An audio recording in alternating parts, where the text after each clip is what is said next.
अपना काम निकल जाए तो भय भी दिखाना चाहिए।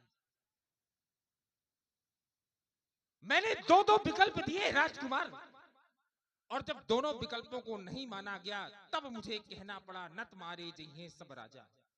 और अगर ऐसा भी है तो एक सिद्धांत कहता है क्रोधो अपिते अनुग्रह एव क्षमता।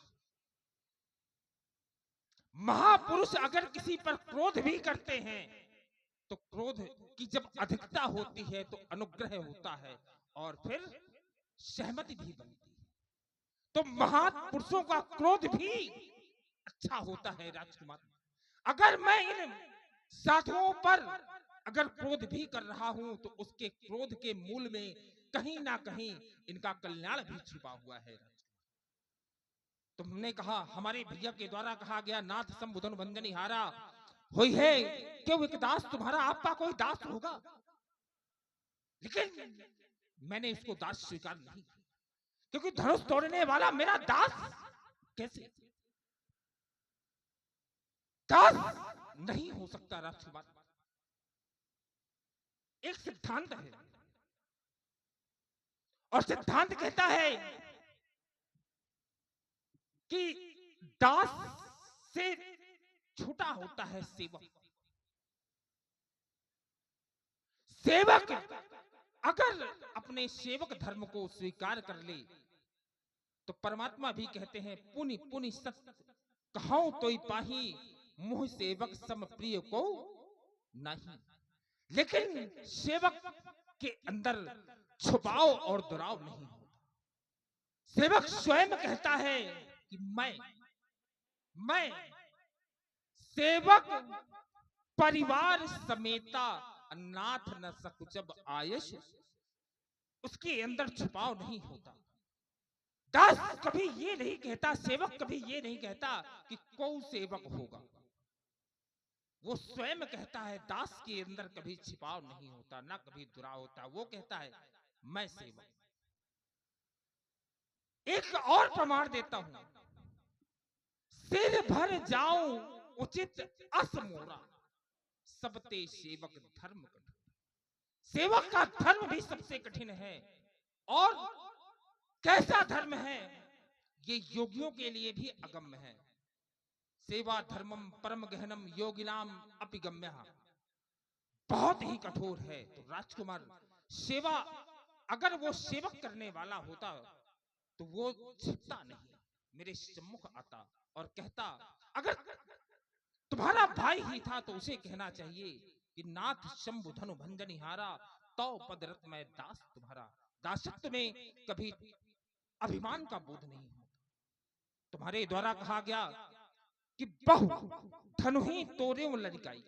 मैंने बाल्यावस्था में बहुत सारी धनुइयां तोड़ी, लेकिन तब आपके द्वारा क्रोध नहीं किया गया।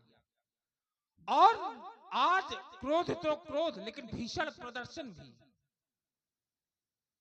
राजकुमार, क्या तुमने विचार किया है कि जब जैसी धनुइयां तोड़ी गई थी तब तैसा क्रोध किया गया था।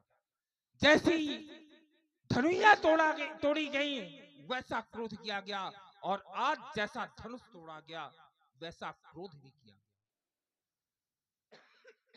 तब ऐसा क्रोध इसलिए नहीं किया गया राजकुमार, उसके मूल में भी तुमने ये जो कार्य किए कब किए? लड़काई पे किए। जय लड़का कछ अचगर करही गुरु पितुमात मोद मन भर। अगर कोई बालक ऐसे कोई कार्य करता है तो गुरु पिता माता प्रसन्न होते हैं। और तुमने ये जो कार्य किए लड़काई की अवस्था में किए। और लड़काई की उम्र कितनी कही गई? बरस 5। तहां रहो लुभाई जन्म महोत्सव देखो जाई। 5 वर्ष की आयु का बालक अगर ऐसे कोई कार्य कर देता है तो वो आनंद का स्वरूप होते हैं, उन पर क्रोध नहीं किया जाता। राजकुमार, तुमने कहा यह धनु पर ममता की ही होती। राजकुमार, इस धनुष के प्रति मेरी ममता नहीं। क्यों? क्योंकि ममता है अंधेरी काली रात। ममता तरुण तमीय अंधियारी। तरुण का अर्थ होता है जवान, ममता है जवान रात्रि। अगर किसी के जीवन में ममता अंधकार के रूप में हो, उस ममता को त्याग देना चाहिए। इसलिए मेरा कहना है कि जहां राम तहां काम नहीं, जहां काम नहीं राम, तुलसी कबहू न रह सके रवि रजनी एकता। परशुराम को कहा गया भ्रगकुल कमल पतंगा, दोपहर का तपता हुआ सूर्य, और कहा अर्धरात्रि की ममता, दोनों का संगम कभी संभव नहीं है राजकुमार। अस्तु, आप बोले लेकिन संभाल करके बोले, बोलत तो ही न संभार, धनु ही शम त्रिपुरारी धनु विदित सकल संसार। चलिए महाराज, हमने आपकी बातों को बड़ी अच्छी प्रकार से सुना, और सुनने के बाद विचार ये किया कि आप जो प्रतिष्ठा अपने जीवन में लगा रहे हैं, वो प्रतिष्ठा आपकी नहीं है, दूसरे की है। जैसे आपने जब अपने क्रम को विराम दिया तो ये कहा कि ममता तरुण तमीय अंधियारी, राग द्वेष उलूक सुखकारी, ये ममता अंधेरी रात्रि है। और परशुराम जी क्या है, तो आपने अपना परिचय दिया, भृगुकुल कमल पतंगा, मैं पतंग हूं यानी सूर्य हूं। ममता रात्रि है, मैं सूर्य हूं, तो फिर मेरे जीवन में ममता हो ही नहीं सकती, क्योंकि सूर्य और रात्रि एक साथ रह नहीं पाएंगे। इस बात से मैं आपकी सहमत हूं कि जहां सूर्य है वहां रात्रि नहीं होगी। रात्रि और सूर्य एक साथ कैसे होगा? अगर रात्रि है तो सूर्य नहीं होगा, और सूर्य है तो फिर रात्रि का कोई प्रभाव ही नहीं रहेगा, तम समाप्त हो जाएगा, रात्रि समाप्त है। परंतु ये जो आपने अपने से जोड़ा है, ये नहीं जुड़ेगा। क्यों नहीं जुड़ेगा? ममता रूपी रात्रि को नष्ट करने के लिए सूर्य जो है वो परशुराम जी नहीं, वो कोई दूसरा है। और जिस स्थान से आपने प्रमाण प्रस्तुत किया है अपने लिए, तो परशुराम जी सूर्य तो हैं, लेकिन ममता रूपी रात्रि को नष्ट करने वाले सूर्य नहीं है। परशुराम जी सूर्य किसके लिए है, कहीं और जाने की आवश्यकता नहीं है। जो आपने अर्धाली पढ़ी है, जब उसका टीका किया जाएगा तो ये समझ में आ जाएगा कि परशुराम जी सूर्य किसके लिए। मैं वही पढ़ रहा हूं। कहीं अवसर सुनी शिव धनु भंगा, ओ आए भृगुकुल कमल पतंगा। भृगुकुल कमल पतंगा, आप सूर्य तो हैं, लेकिन किसके लिए? भृगुकुल कमल, भृगुकुल रूपी कमल के लिए परशुराम जी पतंग हैं, सूर्य हैं। क्यों? क्योंकि जब सूर्योदय होता है तो कमल खिल जाता है। भानु कमल कुल पोषणिहारा, कमल का पालन पोषण सूर्य से ही होता है। तो भानु जब उदय हुआ सूर्य का तो कमल खिल गया। आप सूर्य है, लेकिन किसके लिए? भृगुकुल कमल के लिए। परशुराम जी के उदय होने से भृगुकुल रूपी कमल खिल जाता है। पर जो ममता रूपी रात्रि है, तो वहीं पर थोड़ी सी और जानकारी आप करिए। ये जानकारी हो जाएगी, ये मिल जाएगा कि ममता रूपी रात्रि के लिए सूर्य कौन है। जहां से आपने पढ़ा ममता तरुण तमीय अंधियारी, पाठांतर हो रहा है। राग द्वेष उलूक सुखकारी, ठीक इसके आगे मिलेगा आपको तब लगी बसत जीव मन माही। ये रात्रि जीव के मन में तब तक रहती है। कब तक? तो आचार्य कहते हैं जब लगी प्रभु प्रताप रवि नहीं। जब तक राम प्रताप रूपी सूर्योदय नहीं होता है, तब तक ममता रूपी रात्रि का बना रहना ही है। तब तक ममता रूपी रात्रि जीव के हृदय में बनी ही रहेगी। यहाँ परशुराम जी का कोई नाम नहीं है, तो ये प्रतिष्ठा दूसरे की है। अब इसको आप जबरदस्ती अपने ऊपर न लाइए। आप हैं सूर्य, लेकिन भृगुकुल कमल को खिलाने के लिए सूर्य है, और ममता रूपी रात्रि को नष्ट करने वाले सूर्य हमारे पक्ष में। इसलिए अगर आप ये प्रमाणित करें कि हमारे जीवन में ममता इस बात को लेकर नहीं है, तो यहां से प्रमाणित नहीं हो पाएगा। दूसरी बात, ममता अगर आपकी न होती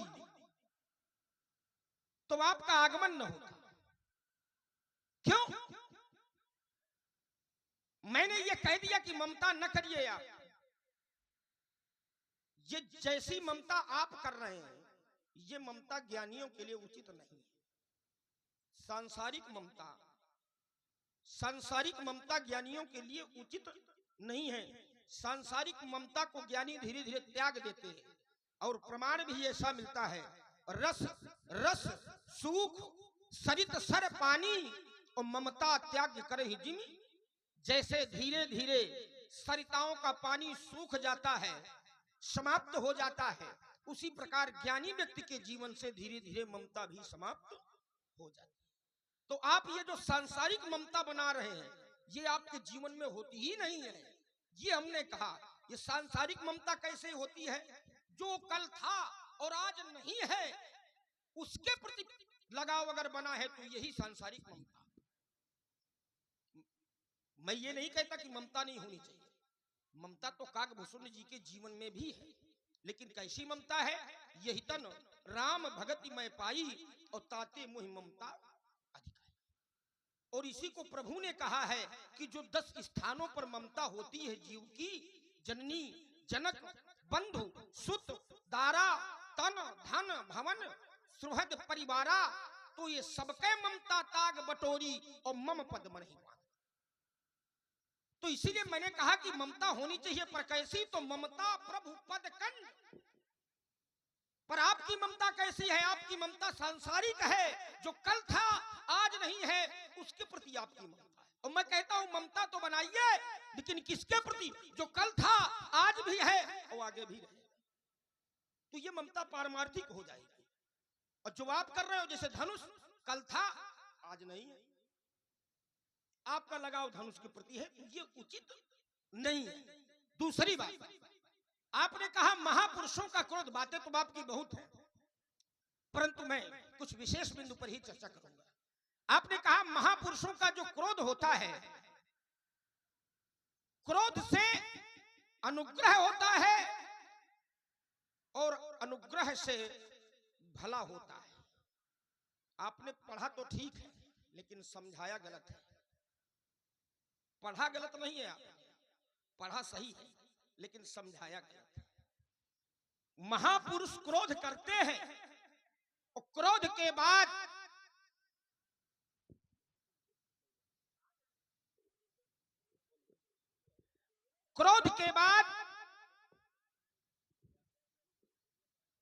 जब अनुग्रह करते हैं तो उस अनुग्रह से संसार का भला होता है। तो महापुरुषों के क्रोध से भला होता है, यह नहीं है इसका मतलब। महापुरुषों के अनुग्रह से, कृपा से भला होता है, क्रोध से भला होता है ये नहीं है। ये समझाया आपने अनुचित है। आपने कहा क्रोध करते हैं फिर अनुग्रह होता है। जब क्रोध करेंगे तो अनुग्रह थोड़े होगा, जब क्रोध करेंगे तो विनाश होगा। जैसे भगवान शंकर ने क्रोध किया, महापुरुष है वो, आदिदेव महादेव है, तो उन्होंने क्रोध किया, तो क्रोध में अनुग्रह हुआ कि विनाश हुआ? सुन रहे हैं आप लोग सुंदर संवाद। इसी में प्रभावित हुए अहमद अन्ना आपकी ओर से 21। जब महापुरुष भगवान शंकर ने क्रोध किया और परिणाम क्या हुआ? परिणाम यह हुआ कि कामदेव जल करके भस्म हो गया, है ना व्यास जी महाराज? कामदेव जल करके भस्म हो गया। अब जब कामदेव जल करके भस्म हुआ तो आप स्वयं में विचार करिए कि भगवान शंकर ने जब क्रोध किया तो विनाश हुआ कि अनुग्रह हुआ? तो क्रोध से अनुग्रह नहीं है, क्रोध से विनाश है, चाहे जिसका क्रोध हो। इसमें एक बात और निकल के आई, महापुरुष, जो आपने कहा महापुरुषों का क्रोध भी अच्छा होता है, तो महापुरुष ऐसे नहीं क्रोध करते हैं। अगर आप महापुरुषों में अपने आप को खड़ा कर रहे हैं तो फिर थोड़ा सा यह भी विचार करिए कि महापुरुष पहले विचार करते हैं, जान लेते हैं, जानकारी जब पूरी हो जाती है तब फिर वो क्रोध करते हैं। जैसे भगवान शंकर ने पहले क्रोध नहीं किया, जिस समय पर कामदेव ने अपने बाणों का संधान किया, छाड़े विषम विशिख उर लागे और डिगी समाधि शंभु तब जागे, तो समाधि भंग हुई, भगवान शंकर जगे, तो सीधे उन्होंने क्रोध नहीं किया। पहले क्या किया? पहले देखा कि ये है कौन बाण मारने वाला। पहले उन्होंने जानकारी प्रारंभ किया कि बाण किसने मारा, और जब जानकारी का क्रम बना तो उन्होंने देखा सौरभ पल्लव मदन बिलोका आम में काम बैठा है। सौरभ पल्लव मदन बिलोका, जब जानकारी हो गई कि ये आम में काम बैठा है, इसने बाण मारा है, तो फिर भयो कोप और कंप्यो त्रैलोक। तो अगर महापुरुषों की श्रृंखला में आप अपने आप को खड़ा कर रहे हो तो उस नियम में देखिए कि पहले जानकारी और फिर क्रोध, पहले खोज करो और फिर क्रोध करो। तुम खोज पाए नहीं हो, क्रोध बराबर करे चले जा रहे हो। पहले ढूंढ तो ले कि धनुष किसने तोड़ा है, तो वो पता नहीं कि किसने तोड़ा है। अवतरिस बोले बचन कठोरा कहूं जर्जनक, खोज बाद में है, क्रोध पहले। तो महापुरुषों के पूरे आचरण पूरे सीखो पहले कि महापुरुष कैसे होते हैं। दूसरी बात, क्रोध से अनुग्रह नहीं होता है, क्रोध किसी का अच्छा नहीं होता है, क्रोध से केवल विनाश होता है। जैसे भगवान शंकर ने जब क्रोध किया तो फिर परिणाम यह हुआ कि हाहाकार भयो जग भारी, पूरे संसार में हाहाकार मच गया। अब आप स्थिति सोचिए, हाहाकार कब मचता है? कहीं आग लग जाए, किसी नगर में आग लग जाए तो हाहाकार मच जाता है। पूरे संसार में हाहाकार मच गया, तो हाहाकार पूरे संसार में मचा। हाहाकार भयो जग भारी और डर पे सुर भय असुर सुखारी। तो इससे अच्छा हुआ क्रोध से कि विनाश हुआ? विनाश हुआ। लोग कह देते साधारण भाषा में हाहाकार मच गया, ये विनाश का प्रतीक है। तो क्रोध से विनाश हुआ। फिर जब अनुग्रह उन्होंने किया, क्या अनुग्रह किया? काम जारी रति कह बर दीन्हा, ये उन्होंने कृपा किया। और जब कृपा किया तो सब लोगों ने कहा कि कृपा सिंधु यह अति भल। पहले वाला देखिए, सौरभ पल्लव मदन बिलोका, ये बहुत सुंदर आपका जो विवेचन रहा। तो इसी पर हमारे श्री मन्नीलाल जी आपकी ओर से ये 100 मुद्राएं दोनों महान विभूतियों के श्री चरणों में सादर समर्पित हुई। हृदय से साधुवाद।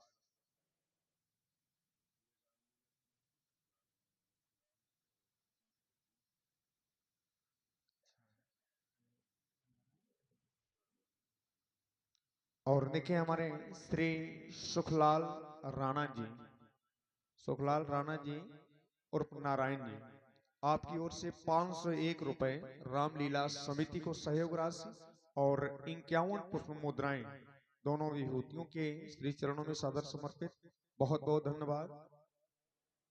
तो महाराज, हमारी बात को अवश्य ही आपने सुना होगा और समझा होगा। मैं देख रहा हूं कि क्रोध से विनाश है, और फिर जब अनुग्रह करते हैं भगवान तो सब लोग प्रसन्न हो जाते हैं। ये अर्धाली जो हमने पढ़ी इसमें स्पष्ट है, काम जारी रति कह बर दीन्हा। तो सब लोगों ने कहा कि कृपा सिंधु यह अति भल कीना। पहले वाला नहीं, यह जो ये अनुग्रह कर रहे हैं ये अच्छा किया। जो पहले क्रोध किया था उस पर किसी ने उनकी प्रशंसा नहीं किया था।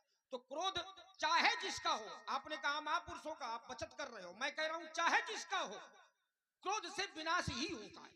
क्रोध कभी अच्छा नहीं होता है, चाहे जिसका हो। इतनी बड़ी झूठ है आपके लिए। मैं अपनी बात को यही रोकता हूं। चलिए, राजकुमार कहता है कि क्रोध अच्छा नहीं। पहली बात तो राजकुमार तुम्हारी बात का उत्तर यहीं से ले लो।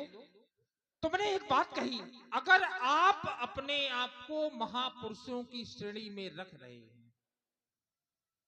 अगर आप कह रहे हैं कि आप महापुरुष हैं, राजकुमार ये मैंने नहीं कहा, तुमने ये श्रेणी बना करके दी है मुझे। तुमने मेरा चरित्र बनाया कि आप महापुरुष हैं। तो महापुरुषों का क्रोध भी अच्छा होता है, मैंने ये कहा था।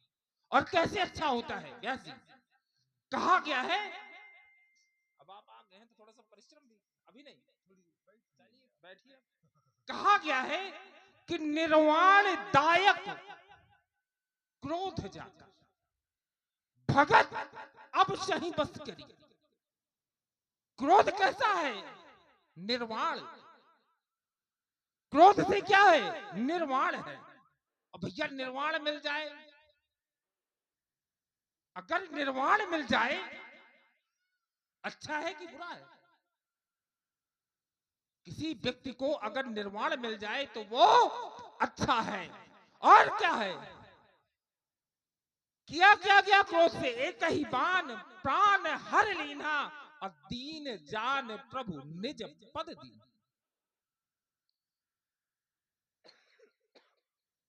परमात्मा ने अपना पद दिया। और भगवान का पद कैसा है? भगवान का पद ऐसा है जहां से प्राणी को दोबारा जन्म और मरण के चक्कर में नहीं पड़ना पड़ता। न तद भाषते सूर्यो न शशांको न पावकः यदि गत्वा न निवर्तन्ते तत् धाम परमम्। जहां जाने के बाद आने और जाने का क्रम समाप्त हो जाए, ऐसा मेरा धाम है। भगवान ने क्रोध किया और निर्वाण दिया, तो राजकुमार क्या क्रोध से अच्छा नहीं होता? क्रोध के प्रकार अच्छे, ऐसा नहीं है। क्रोध अच्छा कौन सा नहीं है? जो क्रोध विषयों के प्रति हो, जो किसके प्रति हो? विषय के प्रति हो, वो क्रोध अच्छा नहीं। जैसे मैं एक ऐसा उदाहरण देता हूं कि इन्होंने भी क्रोध किया, लेकिन इनके क्रोध की किसी ने निंदा नहीं की। ब्रह्मानंद सदा लैलीना देखे बालक, और इन्होंने किया क्या? इन्होंने जय विजय को श्राप दिया, किसी ने इनकी निंदा करी? तो क्रोध से विनाश तो है, लेकिन बहुत से लोगों का क्रोध निंदित नहीं है। तुमने कहा भगवान शंकर भी क्रोध करते, और भगवान शंकर ने क्रोध किया, हुआ क्या? हाहाकार भयो जग भारी। फिर इसके बाद कामजार रत कहां पर दीन्हा कृपा सिंधु यह अति भल कीन्हा। लेकिन पूरे उपक्रम में हुआ क्या? पृथक पृथक तिन कीन प्रशंसा। और प्रशंसा किसकी हुई इस पूरे कार्य में? इस पूरे कार्य में अगर प्रशंसा हुई है तो शंकर जी की। भय प्रसन्न चंद्र औतंस। पृथक पृथक तिनकीन प्रशंसा, भय प्रसन्न चंद्र औतंसा। तो क्रोध अच्छा था, तभी उनकी प्रशंसा की गई। राजकुमार, तुमने एक बात और कही ममता के लिए, कि आप अपने आप को प्रमाण पत्र दिए जा रहे हैं कि आप ऐसे शूर हैं। तुमने कहा क्या? जब लग बसत जियो मन माही, जब तक प्रभु प्रताप रवि नहीं। अब प्रभु कौन है? प्रभु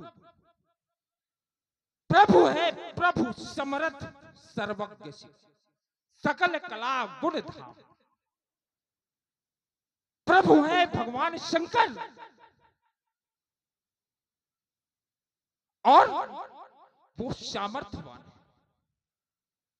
कैसे सामर्थ्यवान? नहीं, परम सामर्थ्यवान है।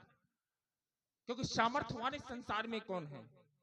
कहा गया है समर्थ को नहीं दोष गुसाई, रवि पावक सुर सर की नाई।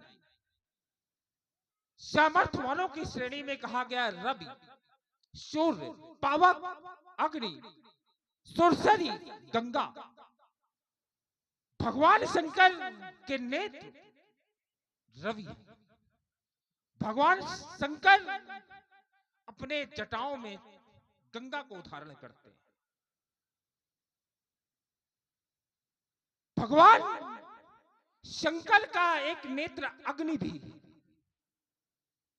तीन सामर्थ्यवान और एक चौथा सामर्थ्यवान है प्रभु, वो भी भगवान शंकर के हृदय में रहते हैं राजकुमार। और इन चार सामर्थ्यवान को धारण करने वाला हुआ परम सामर्थ्यवान, और उस परम सामर्थ्यवान को अपने हृदय में रखने के कारण मैं इस ममता से खुद को अलग करता हूं। तुमने एक सिद्धांत पढ़ा, और सिद्धांत में कहा गया कि ममता त्यागने योग्य है। कौन सी? सांसारिक ममता का त्याग कर देना चाहिए। कौन कौन सी? जननी, जनक, बंधु, सुत, दारा, तनु, धनु, भवन, सुहृद परिवार। जननी माता, जनक पिता, बंधु भाई, सुत पुत्र, दारा पत्नी, तन शरीर, धन, सुहृद परिवार, इनके प्रति जो 10 स्थानों की ममता है, इस ममता को त्याग देना चाहिए। सबके ममता ताग बटोरी, मम पद मन ही बांध बल। इन सब ममताओं को त्याग करके मेरे चरणों में बांध दे। ऐसी ममताओं को त्याग देना चाहिए अगर इन 10 स्थानों में ममता हो। लेकिन मैंने क्या कहा था राजकुमार?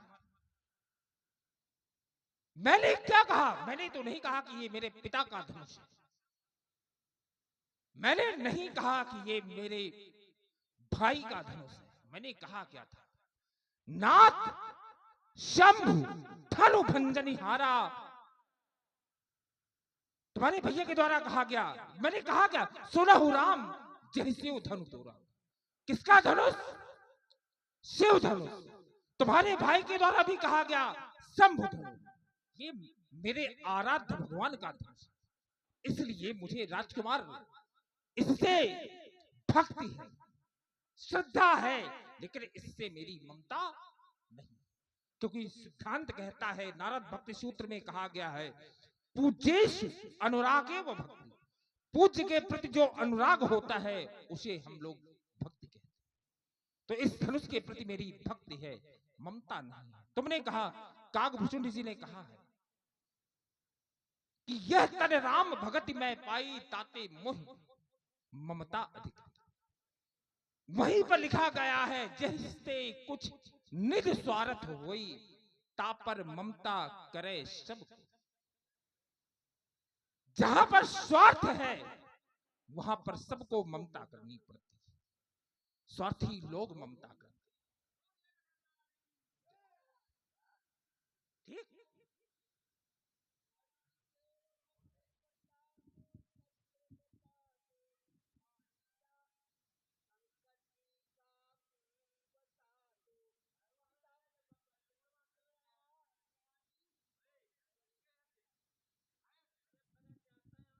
तो राजकुमार, इस धनुष के प्रति मेरी ममता नहीं, और इस धनुष के प्रति मेरी सांसारिक ममता भी नहीं है। तो तुम्हारे द्वारा जो कहा, तुमने कहा रस रस सूख शरद शरद पानी, ममता त्याग करें जब ज्ञानी। ज्ञानियों के जीवन में ममता नहीं होती। राजकुमार, इस धनुष के प्रति मेरी ममता नहीं।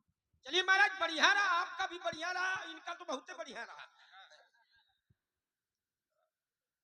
अब देखिए, अब हमारा देखिए, है दोनों लोग, पूर्ण नर नारी सुभग सुच संता और धर्मशील ज्ञानी गुणवंत। तो लीजिए, आपने कहा कि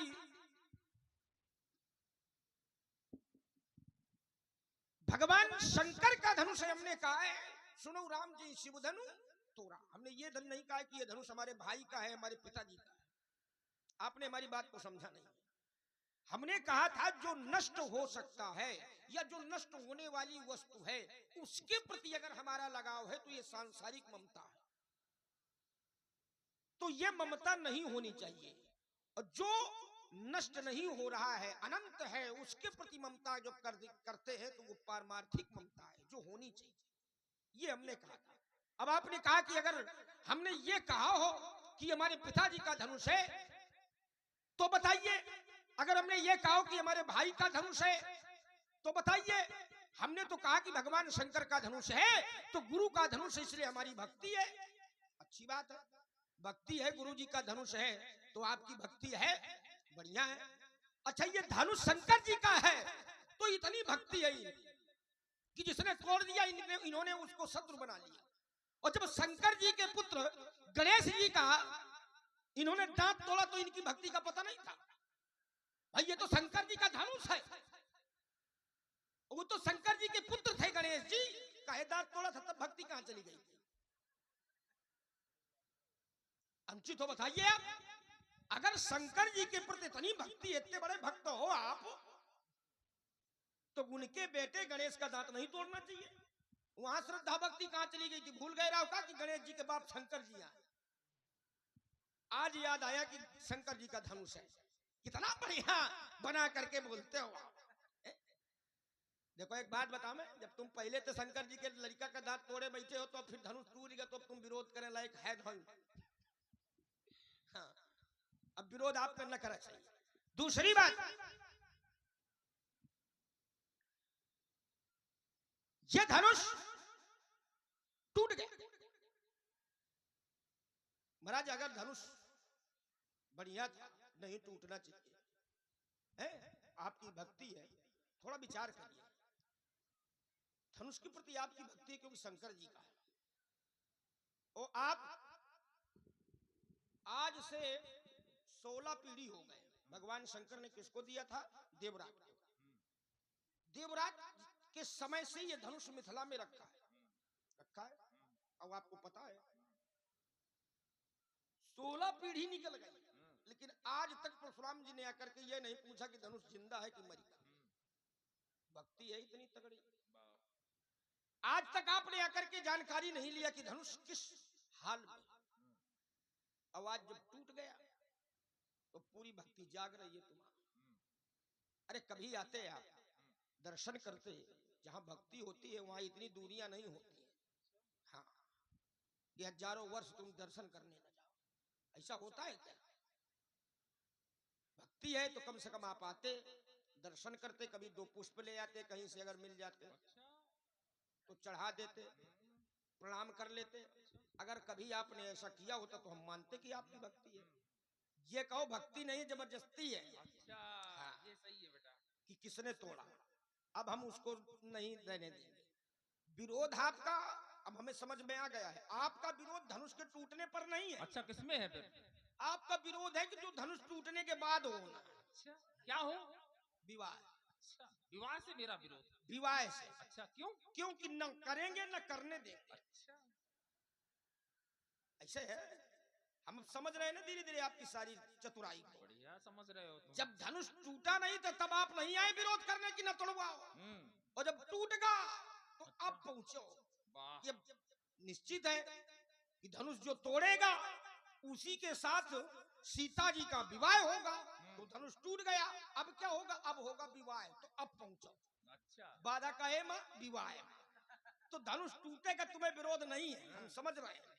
तुम विवाह नहीं देखा चाहते, इसलिए कि अपना भी नहीं हुआ है तो दूसरे कहे का हो। क्यों नहीं हुआ इसका भी तो बता दो। हाँ, क्या क्यों नहीं हुआ? क्यों नहीं हुआ ये भी बता दो। नहीं ठीक है, लेकिन क्यों नहीं हुआ है? हाँ। क्योंकि बर लायक दुल्हन जग नहीं। अच्छा, बर लायक दुल्हन जग नहीं। देखिए ऐसा नहीं है राजकुमार, वास्तविकता से भटको नहीं। कैसी वास्तविक? क्योंकि मैंने विवाह क्यों नहीं किया उसका कारण है क्योंकि मैं हूं बाल ब्रह्मचारी। ठीक है, बाल ब्रह्मचारी हूं मैं, गृहस्थ जीवन में प्रवेश नहीं कर रहा, इसलिए मैंने विवाह नहीं किया। लेकिन मैं विवाह का विरोधी भी नहीं हूं। बाल ब्रह्मचारी हैं आप, इसलिए आपने विवाह नहीं किया? नहीं किया। छाती में हाथ धराओ। अच्छा, और कहो कि आवर आए कोई तुम्हारे घरे की यहाँ विवाह कर ले। क्योंकि सिद्धांत कहता है हाँ, क्योंकि जो बाल ब्रह्मचारी होता है, हाँ, हाँ, बाल ब्रह्मचारी के लिए उसकी जो माता तक होती है उसके देखिए संसार में दो तरह के होते हैं, कुछ ऐसे ब्रह्मचारी और एक होते हैं गृहस्थ से भी विरक्त हो जाते हैं, वो बाद में अपनी पत्नी को भी माता का स्वरूप मानते हैं। तो हम तो सारी नारी जाति को ही अपनी माता और बहन मानते हैं, तो हम अपने जीवन में विवाह देखिए, क्योंकि हम हैं बाल ब्रह्मचारी, ये बात इसीलिए ऐसा नहीं है। ये बात हम आपकी मानते हैं। हमारा देश ही मातृ प्रधान देश है, तो बस फिर केवल आपकी बात नहीं हम करेंगे, ये पूरा देश है। देखो भैया, जितने लोग तुम यहाँ पे खड़े हो, यहाँ बैठ जाओ, ये तुम्हारे बैठे का बिछा होगा, बैठा है। हमारा देश मातृ प्रधान देश है, इसमें केवल परशुराम जी महाराज की विशेषता नहीं है, यही इस देश की विशेषता है। संसार में, विश्व में जितने भी देश हैं, किसी भी देश में माता शब्द नहीं लगा होगा। बताइए, इस विश्व में जितने भी देश हैं, किसी भी देश में माता शब्द नहीं जुड़ा होगा, लेकिन हमारे देश में माता भी जुड़ा है। लोग कह देते हैं भारत माता की, तो ये मातृ प्रधान देश ही है हमारा। अगर हमारे यहाँ नदी है तो उसको भी गंगा माता कहा जाता है। हमारे यहाँ पौधा वृक्ष है, उसे भी तुलसी माता कहा जाता है। हमारे यहाँ पशु है, लेकिन उसे भी गाय माता कहा जाता है। तो हमारा देश ही मातृ प्रधान है, और इसीलिए ये विशेष देश है। और तभी आचार्यों ने लिखा कि हमारे देश का एक नियम है,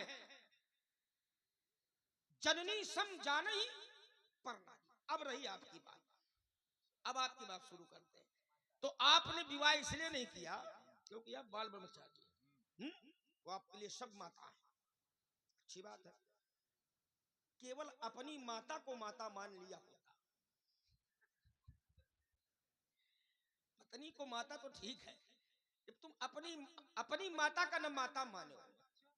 माता को मारा जाता है कभी?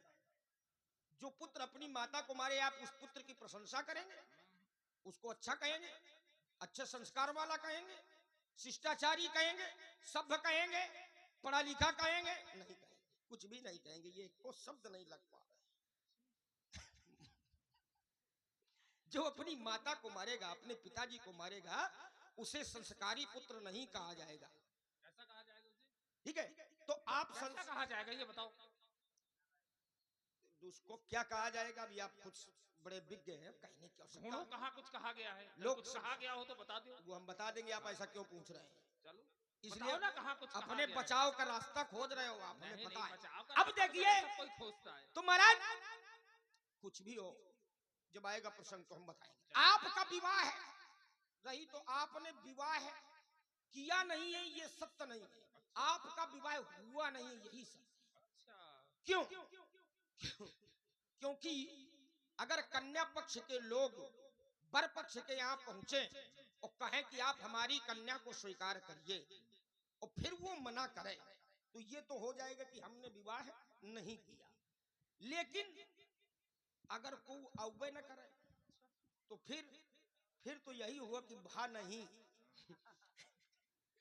इस समय ब्राह्मणों के जीवन में विवाह की समस्या आज से नहीं है, बहुत पहले से, इनके बाबा के जीवन से लेकर अच्छा।